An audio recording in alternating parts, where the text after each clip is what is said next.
शिवलिंग और शिव जी में क्या डिफरेंस है। तो शिवलिंग की पूजा, शिव की पूजा है। शिवलिंग को ऊंचा माना जाता है भगवान शिव की पूजा से। अगर आप उनके विग्रह को पूजो और एक तरफ शिवलिंग पूजो, तो शिवलिंग को ऊंचा माना गया उनके भी विग्रह के पूजन से। अब आता है कि काशी कैसे आया। तो काशी के कितने नाम है, अलग अलग नाम से जाना जाता है, काशी, वाराणसी, बनारस। तो अब काशी कैसे आया वो आपको बताते हैं। तो आपको कई लोगों को लगता होगा पहले कौन सा नाम आया, बनारस, वाराणसी या काशी। पहले नाम काशी आया, कोई कहता है बनारस आया, कोई कहता है वाराणसी आया, पर सबसे पहले जो नाम आया वो आया काशी का। पहले कोई भी बनारस जैसी जगह नहीं थी। अभी आपको बताते हैं कैसे काशी आया। तो जब प्रलय आता है तो प्रलय में जितने भी नीचे के लोक होते हैं, ये कुल मिला के 14 लोक होते हैं। कई कहते हैं 3 लोक हैं, वो शॉर्ट में बोल दिया जाता है, कुल 14 लोक हैं। सबसे ऊपर ब्रह्मा जी, फिर उसके बाद नीचे नीचे नीचे तप लोक 4 कुमार का, 6ठे नंबर पे स्वर्ग लोक, 7वें नंबर पे पृथ्वी लोक, फिर उसके बाद नीचे नीचे नीचे नीचे जाते रहते हैं। तो कई ऐसे नीचे नीचे जब लोक आते हैं, नीचे पाताल लोक तक 14 लोक होते हैं। तो जब प्रलय आता है तो प्रलय में जो जल होता है नीचे, जिसपे भगवान विष्णु लेटे हैं, उनकी पेट से एक कमल की नाल निकल रही है। उसी नाल के अंदर जो भगवान विष्णु है, एक तरह से प्रलय का पानी पानी पानी पानी ऊपर आने लगता है और सब कुछ डूबने लगता है। अब उसके बाद प्रलय जब आता है तो प्रलय में जल भरता है, ऊपर ऊपर ऊपर तक चला गया। अब आप सोचो जितने नीचे के लोक हैं वो डूब जाते हैं। अब जब नीचे के लोक डूब गए तो जितनी भी जगहें हैं वो भी नष्ट हो गई। तो एक वैसे तो कहते हैं कि शिव जी का निवास स्थान कहाँ है, कैलाश। कैलाश मानसरोवर आज के समय में कहाँ आता है, इंडिया में नहीं, वो आता है तिब्बत में। तिब्बत में तो उस समय तो कोई तिब्बत नहीं था। तो शिव जी ने, भगवान शिव ने प्रलय काल में एक अपनी सृष्टि का, अपनी एक उसी कैलाश का यहाँ पे निर्माण किया। कई बार इसमें एक कथा भी आती है छोटी सी, कि पार्वती जी ने कहा कि ये जो मेरे पिता हैं, सती नहीं पार्वती, जब अगला जन्म हो गया तो मेरे पिता हैं हिमवान, जो राजा है वो तो हिमालय के राजा हैं, और जो कैलाश आता है वो भी हिमालय रीजन में आता है। तो एक तरह से मैं कहाँ रह रही हूँ, घर में।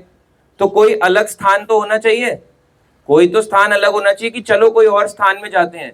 तो शिव जी ने उसी समय अपने त्रिशूल में ऐसी एक नगरी का निर्माण किया जो प्रलय में भी नष्ट ना हो। तो अपने त्रिशूल पे 5 कोस की, एक कोस में होता है 3 किलोमीटर, तो ऐसे करीब 15 किलोमीटर की एक नगरी बसाई और उसको नाम दिया काशी। तो काशी का मतलब एक ज्योतिर्मय स्वरूप, एक ज्योति, किस चीज की ज्योति, ज्ञान की ज्योति कह लो। इस प्रकार से एक ज्योतिर्मय स्वरूप यहाँ पे काशी विश्वनाथ जी की स्थापना हुई, और इस काशी नगरी को अपने त्रिशूल में उन्होंने इस प्रकार से, ताकि कभी प्रलय में उसका विनाश ना हो। तो सबसे पहले काशी नाम आया। तो शिव जी ने इसको अपने आनंद के लिए यहाँ पे बसाया, इसलिए इसका नाम एक और पड़ा आनंद वन। और शिव जी क्योंकि कभी इस जगह का त्याग नहीं करते, तो इसलिए इस जगह का नाम कहलाता है अविमुक्त क्षेत्र।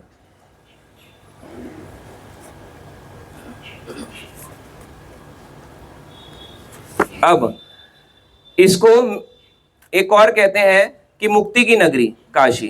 क्यों मुक्ति की नगरी कहा जाता है, कहते हैं कि जब कोई व्यक्ति की मृत्यु हो जाती है, मृत्यु होने के बाद क्या होता है, अब मृत्यु हो गई, मृत्यु होके व्यक्ति जो है कुछ सुन नहीं सकता, ना कुछ याद कर सकता, ना कुछ कर सकता।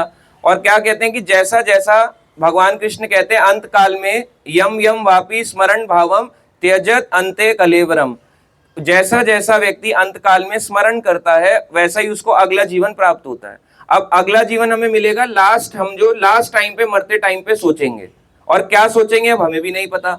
तो इसलिए शिव जी अपने आराध्य जो है भगवान राम का, जो कहते हैं तारक मंत्र, तारक मंत्र, तो तारक मंत्र और कुछ नहीं, क्या है, राम। क्या, राम। तो राम जी का नाम कहाँ पे लेते हैं, उसके कानों में, क्योंकि जब कानों से होता है तो एक इमेज भी बनती है। जैसे आप सब बैठे हो, ठीक है, अब हम में से किसी के बैठे हुए किसी ने हमारे को कुछ बोल दिया या गाली दे दी, जबकि गाली वो हमारे को तो लग नहीं रही, बट उस गाली से हम एक इमेज बना लेते हैं उसकी। जैसे किसी ने बोला साला, कोई मतलब हुआ साला का, पर हमें लगा एक गाली है, तो हमने एक इमेज बना ली और उससे लड़ने पहुंच गए। तो ऐसे ही शिव जी मृत्यु के समय जब वो कुछ भी, उसकी सारी इंद्रियां काम करने बंद कर चुकी हैं, तो कान में जाके उसके क्या बोलते हैं, राम, ताकि अंत समय में उसको राम जी का स्मरण हो और वो कहाँ चले जाए, भगवान राम के साकेत धाम या वैकुंठ को। अब ये तो हुआ काशी के बारे में, तो फिर ये वाराणसी और बनारस कैसे आया? जब देवता यहाँ पे आए तो देवता यहाँ पे दर्शन करने आते थे भगवान शिव का, काशी विश्वनाथ का। अब जब यहाँ पे दर्शन करने आते थे तो वो चाहते थे कि ये एक इसकी बाउंड्री होनी चाहिए, देखो कोई भी जगह हो उसकी बाउंड्री होनी चाहिए ताकि वो जगह सेफ रहे। तो उन्होंने इस 5 कोस के क्षेत्र में ऊपर और नीचे से बाउंड्री बनाई।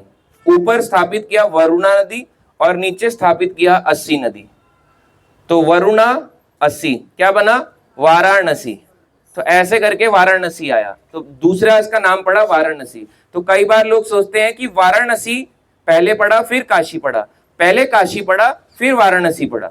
अब आते हैं कि बनारस कहां से आया, क्योंकि बनारस ही हम सुनते हैं, घई के पान बनारस वाला, बनारस हिंदू यूनिवर्सिटी, बनारस बनारस बनारस, कोई बोलता ही नहीं है वाराणसी या काशी, कम लोग ही बोलते हैं।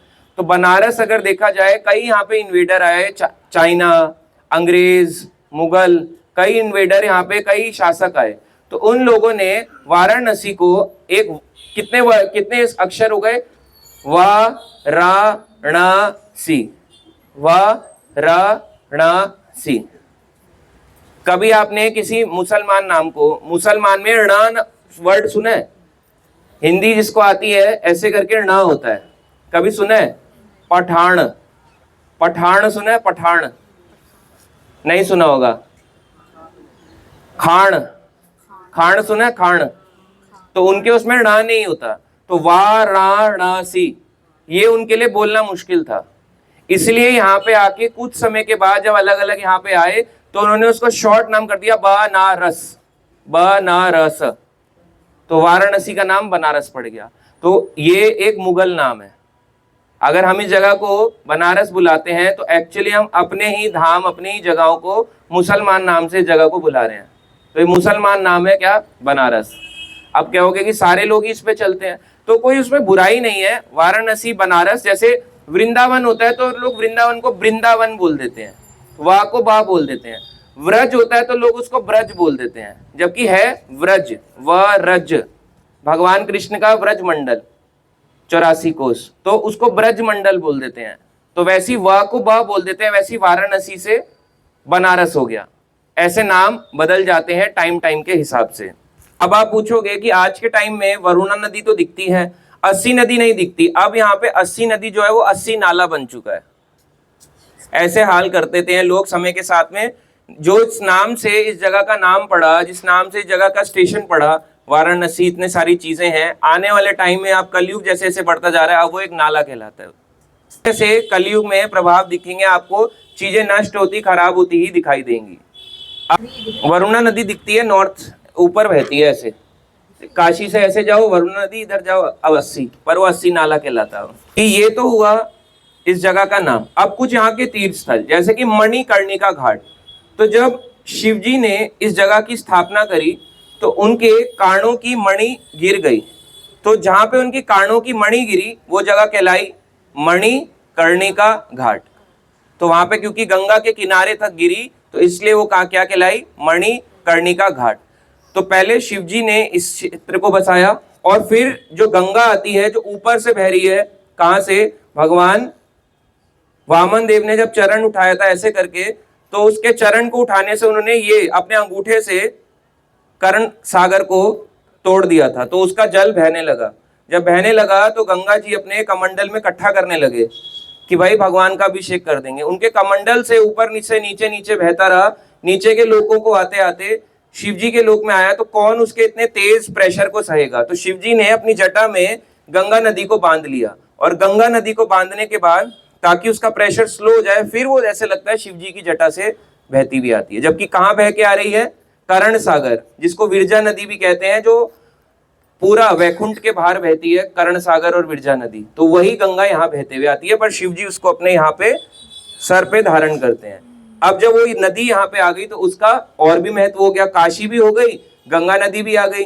और अगर गंगा नदी यहाँ पे जब पृथ्वी पे आई तो 7 जगह पे गिरी। कई लोग कहते हैं गंगोत्री से आती है गंगा, नहीं, पृथ्वी में 7 जगह से गंगा आती है।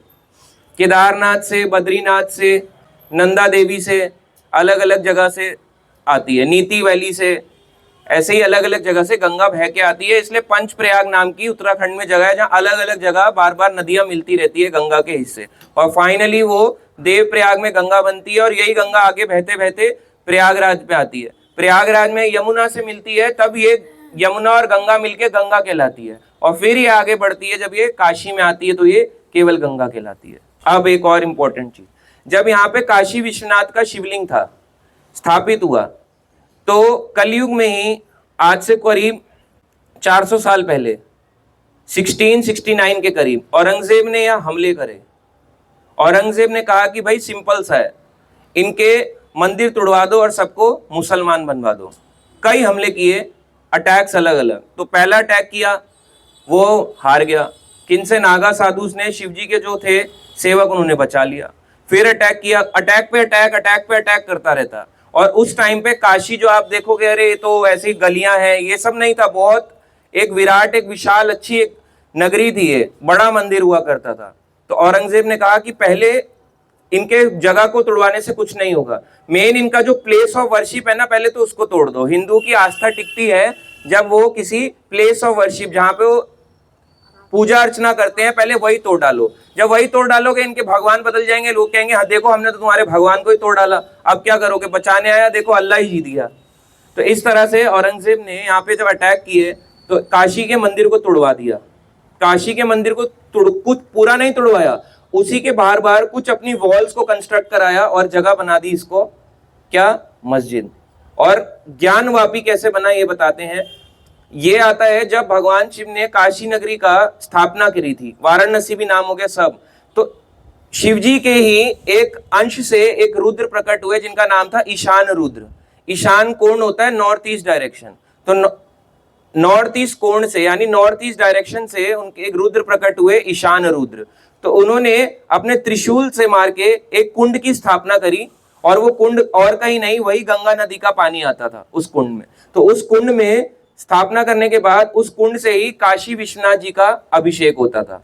तो जब काशी विश्वनाथ जी का अभिषेक होता था, औरंगजेब ने हमला किया, तो कहते हैं भक्त यहाँ के कि वो जो पुजारी थे, अटैक हो रहे थे कि देखा कि अब कुछ हो नहीं सकता, तो एक तरह से आप कह सकते हैं उन्होंने शिवलिंग को लिया, शिवलिंग को लेके ज्ञानवापी कुंड में वो चले गए उनको बचाने के लिए, उसको लेके कूद पड़े।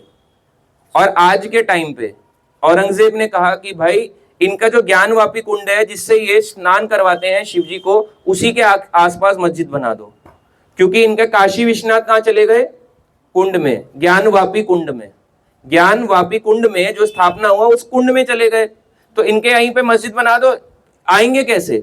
दर्शन ही नहीं करने आ पाएंगे, कुंड के अंदर दर्शन हो नहीं सकते और कुंड का भी इस्तेमाल कर नहीं सकते, तो इसके आसपास मस्जिद बना दो। तो मस्जिद बनाने के बाद औरंगजेब ने क्या किया, चारों तरफ से वॉल कवर करा दी और बाद में उसका नाम रख दिया ज्ञानवापी मस्जिद। और आज के टाइम पे फिर वो जब काशी विश्वनाथ जी है, एक तरह से उस ज्ञानवापी कुंड में थे जहां पे लोग दर्शन करने नहीं जा पाते थे। अब यानी वहां पे क्या करते थे मुसलमान, वहां पे जाके अपने पैर धोते हैं, वो कहते हैं फाउंटेन है, फवारा है। तो जिस काशी विश्वनाथ दर्शन के लिए लोग जाते हैं, काशी विश्वनाथ का जो एक्चुअली शिवलिंग है उसको फवारा कहते हैं, वहां पे अपने पैर धोते हैं वो। तो ये हाल हो चुका है। अब शिवजी ने कभी उनको कोई हरा सकता है या ऐसे आप प्रकट कर देगा? नहीं। तो वैसे भी वो कुंड के अंदर था, तो लोग कुंड के अंदर तो दर्शन कर नहीं सकते, उतर पाएंगे क्या हम कुंड के अंदर ऐसे ऐसे करके जाके? तो 1800 ईस्वी के करीब 18th सेंचुरी में एक भक्त थी जिनका नाम था अहिल्याबाई होलकर। तो उनके सपने में शिवजी ने दर्शन दिए कि मैं यहाँ से प्रकट होऊंगा। तो दोबारा से भगवान शिव एक शिवलिंग के रूप में प्रकट हुए यहीं काशी में, और फिर उन्होंने कहा कि अब से मेरा जो काशी विश्वनाथ है ये काशी विश्वनाथ शिवलिंग कहलाएगा, क्योंकि वो तो कुंड में है। आज भी अगर आप देखोगे तो जो नंदी है, नंदी की डायरेक्शन आप कहोगे ज्ञानवापी मस्जिद की तरफ है। तो ज्ञानवापी क्या था? वहीं तो नंदी की मुंह कहाँ पे होता है? शिवलिंग की ओर, शिवजी की ओर होता है, तो वो उस तरफ है और इधर मस्जिद है, इधर मस्जिद है, इधर नंदी है। नंदी ऐसे क्या दीवार पे थोड़ा ना देखेगा, अभी जाओगे आप देखना, नंदी दीवार देखेगा क्या? तो इसलिए अहिल्याबाई होलकर के आने के बाद दोबारा से शिवलिंग प्रकट हुआ और वो कहलाए काशी विश्वनाथ शिवलिंग। तो दोबारा से काशी विश्वनाथ जी की पुनर्स्थापना हुई। अब जो हम दर्शन करते हैं वो वही काशी विश्वनाथ है जो अहिल्याबाई होलकर के लिए प्रकट हुए थे। तो काशी को 7 पुरियों में गिना जाता है। अयोध्या 1, दूसरा मथुरा, तीसरा मायापुरी या हरिद्वार, चौथा काशी, पांचवा कांचीपुरम तमिलनाडु, छठा अवंतिका उज्जैन और 7वां द्वारका। सप्तपुरी में काउंट होता है। तो सप्तपुरियों में से एक है क्या? काशी। जैसे धाम होते हैं वैसे शिव जी का धाम और सप्तपुरियों में भारत में से एक है। काशी विश्वनाथ के बारे में यहाँ पे अगर आप कथा पढ़ोगे, ये बुक है मेरे पास। कई बार लोग कहते हैं देखो ये स्कंद पुराण है, तो इसमें पता है क्या लिखा है कि निराकार से शिव जी आए। कौन बात को मानता है कि लाइट से शिव जी प्रकट हो गए? तो कई बारी आप देखोगे बुक्स में अलग अलग ऑथर लिखते हैं, अलग अलग राइटर होते हैं, तो वो गलत भी लिखते हैं। तो आप यही मत माने कि वो राइटर 100% सही था। अगर आप इसको पढ़ोगे तो इसमें काशी उत्पत्ति की कथा में लिखा है कि निर्गुण ज्योति से शिव जी की प्राकट्य हुआ। एक बात बताओ, लाइट से, अगर लाइट से प्राकट्य होता तो बस हम लाइट ही देखते रहते, शिवलिंग या अलग अलग भगवान के मंदिरों में जाने की जरूरत ही क्या थी? तो ये इस फिलॉसफी को कहते हैं मायावाद, यानी ईश्वर को निराकार बता देना, ईश्वर में लीन हो जाना, इसको मायावाद कहते हैं। तो ऐसे ही ये चीज गलत है। तो अगर आप यहाँ पे पढ़ोगे तो कुछ कुछ चीजें आपको गलत भी मिल जाएंगी। निराकार से प्राकट्य नहीं होता। अब काशी के बारे में कुछ और छोटी छोटी चीजें। काशी में कुल मिला के 84 घाट हैं, 84 घाट्स है गंगा नदी के किनारे में। अब यहाँ के अगर आप हालत देखोगे, समय के साथ में लोग उन घाट्स को कितना गंदा कर देते हैं, बट हर घाट के पीछे कोई ना कोई कथा, कोई ना कोई स्टोरी है बहुत अच्छी। बट अब के टाइम पे अगर आप जाओगे तो वहां पे आतंक मचा रखा है। आप देखोगे कितनी बुरी तरह वहां पे गंदा लोग फेंकते हैं और वहां पे कचरा बचा रखा है। बट वो घाट ऐसे ही नहीं बसे, वहां पे कुछ ना कुछ हुआ, कथा कुछ है उसके पीछे, तभी वो घाट के अलग अलग 84 नाम पड़े। और यहाँ पे आरती होती है, एक होती है 80 घाट पे, एक होती है दशाश्वमेध घाट पे। 80 घाट होता है जो काशी का साउथ एरिया है, वहां पे 80 नदी जो है 80 घाट नाम। तो 80 नदी जब वहां पे मिलती है तो 80 घाट नाम पड़ा। तो 80 घाट पे मॉर्निंग आरती होती है सुबह, और शाम को आरती होती है कहाँ पे? दशाश्वमेध घाट पे। तो शाम की जो काशी की गंगा आरती है वो दशाश्वमेध पे होती है, सुबह कहाँ होती है? 80 घाट पे। तो ऐसे ये काशी नगरी का अब आपको बताया ये सब हुआ। तो काशी में 5 अक्षर वाला मंत्र जपा जाता है। क्या? ओम नमः शिवाय, ओम नमः शिवाय, ओम नमः शिवाय, 5 अक्षर मंत्र। तो अब ये आप ज्यादातर देखोगे वो जप रहे हैं। तो इसमें और बाकी मंत्र में भी कोई ना कोई भेद होता होगा सब, क्योंकि बिल्कुल होता है। काशी में दर्शन का एक प्रोसीजर है। सबसे पहले गंगा स्नान, दूसरा काल भैरव दर्शन, तीसरा काशी विश्वनाथ दर्शन, चौथा बिंदु माधव दर्शन। जनरली ये प्रोसीजर कहा जाता है। अगर आप करना चाहें, अब आप बोलोगे अपनी मर्जी से बना रहा हूं, हर पुराण में अपनी अपनी बात है। भगवान कृष्ण कलयुग में आए 500 साल पहले, क्या नाम था? चैतन्य महाप्रभु। अब चैतन्य महाप्रभु से मुझे तो नहीं लगता इस संसार में जीव कोई भी उनसे ज्यादा ऊंचा है। चैतन्य महाप्रभु है राधा कृष्ण चैतन्य, ना ही कोई अन्य। राधा कृष्ण, भगवान कृष्ण ने भक्त अवतार लेना चाहा, अपने ऊपर राधा रानी का स्वरूप ले लिया और क्या कहलाए एक भक्त रूप में? निमाई पंडित, और बाद में वो बने सन्यास होने के बाद चैतन्य महाप्रभु। तो चैतन्य महाप्रभु भी पहले रहते थे, 24 साल रहे बंगाल नवद्वीप में, और अगले 24 साल रहे जगन्नाथपुरी ओडिशा में, 48 साल रहे। तो जब जगन्नाथपुरी ओडिशा रह रहे थे तो चैतन्य महाप्रभु ने पैदल यात्रा करी वृंदावन के लिए, और सोचा कि अब भक्त बनाते हुए सबको जाऊंगा, रास्ते में चलते फिरते, जानवर हो कोई भी हो, सबको भक्त बनाते हुए जाऊंगा। और वापस भी चैतन्य महाप्रभु वृंदावन से आए चल के काशी को। तो चैतन्य महाप्रभु जब वृंदावन से काशी चल के आए तो उन्होंने सबसे पहले पता है कहाँ गए? सबसे पहले उन्होंने गंगा स्नान किया। गंगा स्नान करने के बाद वो गए विश्वेश्वर शिवलिंग, जिसको काशी विश्वनाथ का शिवलिंग कहते हैं। और तीसरा वो गए कहाँ पे? बिंदु माधव दर्शन। और आज भी अगर आप देखो ऐसा ही प्रोसीजर हर जगह और भी जगह फॉलो होता है, और भी जगह ऐसे ही प्रोसीजर फॉलो होता है।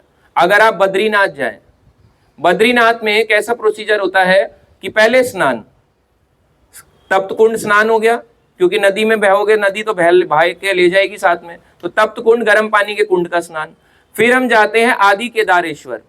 बद्रीनाथ आदि केदारनाथ कहलाता था, एक्चुअल केदारनाथ बद्रीनाथ था। फिर आदि केदारेश्वर शिवलिंग, फिर उसके बाद बद्रीनाथ जी के दर्शन। तो बद्रीनाथ जी के दर्शन लास्ट में होते हैं। तो गंगा, शिव जी, फिर विष्णु जी, ऐसे दर्शन चलते हैं। तो ऐसे ही चैतन्य महाप्रभु ने भक्त के रूप में पहले गंगा, फिर काशी विश्वनाथ ज्योतिर्लिंग, फिर बिंदु माधव के यहाँ पे दर्शन किए। तो बिंदु माधव यहाँ पे प्रकट हुए एक भक्त की तपस्या से, जिनका नाम था अग्नि बिंदु ऋषि। अग्नि बिंदु की ऋषि के तपस्या से प्रकट होने के बाद लक्ष्मी नारायण प्रकट हुए। लक्ष्मी नारायण ने बोला वरदान मांगो। उन्होंने बोला कि मैं चाहता हूं आप यहीं पे काशी में ही निवास कीजिए, लोगों का, भक्तों का उद्धार कीजिए। तो यहीं पे विष्णु जी यहीं पे प्रकट हुए और यहीं पे उनको वरदान दिया कि ठीक है, मेरा यहाँ पे जो विग्रह है, मैं यहाँ पे काशी में रहूंगा। किस नाम से जाना जाऊंगा?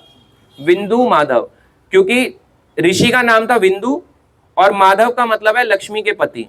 तो बिंदु माधव।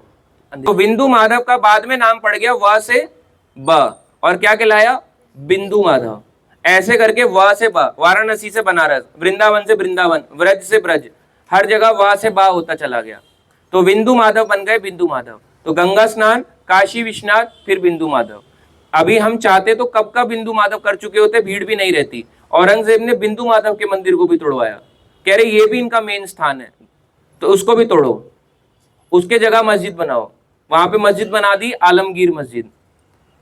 तो काशी विश्वनाथ पे ज्ञानवापी मस्जिद और उधर बना दी आलमगीर मस्जिद। तो पड़ोस में ही बाद में छत्रपति शिवाजी जी ने वहां पे उन्हीं विग्रह को वहां पे दोबारा से पास में एक मंदिर में, बिल्कुल पास में आलमगीर मस्जिद के साथ में ही स्थापित किया, और वो कहलाया बिंदु माधव का मंदिर।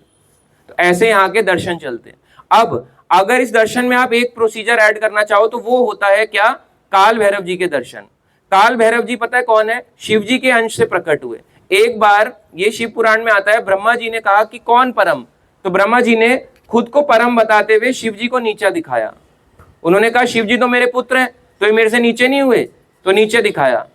तो शिव जी के क्रोध से एक, उनके अंश से एक अंश प्रकट हुआ, उसका नाम कहलाया भैरव। काल का मतलब जो मृत्यु का काल हो, मृत्यु के काल कहलाए, यानी काल भैरव, तो प्रकट हुए। तो काल भैरव ने, ब्रह्मा जी के 5 सर थे, 1, 2, 3, 4 और एक और था 5। तो उनके एक सर को काट डाला। काट डालने के बाद जब काल भैरव ने काटा, तो उसके बाद काल भैरव ने, उनको एक ब्रह्म हत्या का पाप लगा कि भाई अपने ही पिता स्वरूप, जो इनके शिव जी के पिता स्वरूप है, उनका ही सर काट दिया क्रोध होके। अब कहाँ जाएंगे पाप के लिए? तो जब यहाँ पे काशी थी, तो काशी में आने के बाद यहाँ पे आए, यहाँ पे प्रार्थना करी। उसके बाद जो ब्रह्मा जी का सर है उनके हाथ से गिर गया और यहाँ पे कपाल मोचन तीर्थ के नाम से भी कहलाया। इसीलिए काल भैरव जी को यहाँ का, फिर शिव जी ने बोला कि आप यहीं पे बस जाइए, यहाँ के गार्जियन के रूप में बसिए। इसलिए आप देखोगे काल भैरव जी के इस प्रकार से मूछें होती हैं, शिव जी के मूछें नहीं होती। कई लोग शिव पार्वती में शिव जी की मूछें बना देते हैं, गलत है। ये तो वही वाली बात है कि लक्ष्मी जी के साथ आपने खड़ा कर दिया परशुराम जी को, फरसा लेके खड़े हैं एक तरफ और लक्ष्मी जी खड़ी है सुंदर बन के, और इधर इतने बड़े दाढ़ी वाले परशुराम।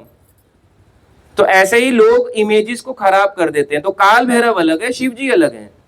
शिव जी और विष्णु जी में कोई भेद, आप देखो कलर में कोई भेद नहीं, देखने में भी कोई ज्यादा भेद नहीं, मगर लोग उनकी मूछें बना देते हैं।